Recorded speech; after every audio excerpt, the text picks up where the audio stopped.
Kiru, unless you don't live in Kenya. I mean, honestly. You know as much as I do the situation in Kenya. You know that what was government is now like the opposition, and what was the opposition is now behaving like it is government.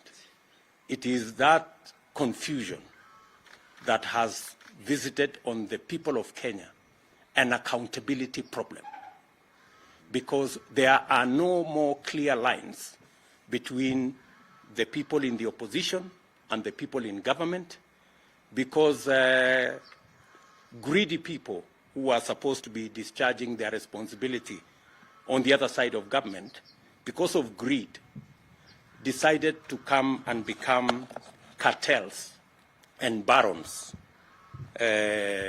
in government. So the responsibility we are discharging here is because we believe in the citizenship of our republic. This is somebody else's responsibility, but we are forced to do it because we have the interests of the nation at heart, and we want the right thing to happen in Kenya. We would have chosen to keep quiet, but the crisis in Kenya cannot allow us to keep quiet.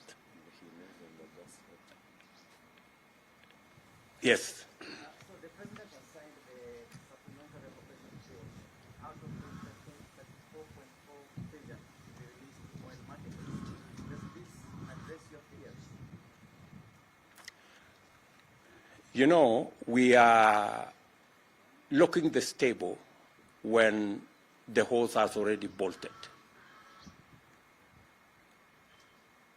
We will see what will happen, because this should have been addressed before we got ourselves into the crisis that we are currently in, before the long queues and before the suffering that the country is going through. As a result of the fuel crisis, we have serious price fluctuations in all basic food items, because to a great extent they are dependent on the prices of fuel.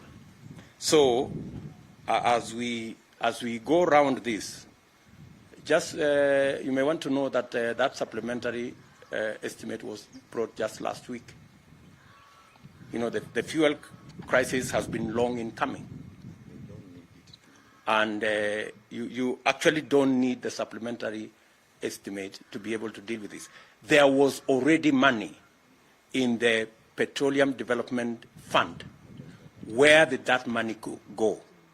As I have told you, the Auditor General has raised queries of the diversion of that money into illegally and unconstitutionally and irregularly into areas that shouldn't have been the function of money meant for fuel subsidy. So the question still begs, what happened to the Petroleum Development Levy Fund? Why was the money diverted in the first place? Why was it diverted to state agencies? Why was it diverted to private entities?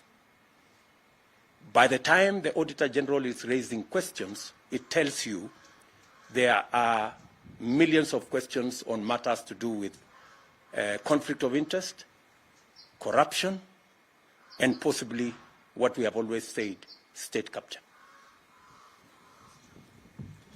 Are we done? Good. Thank you very much.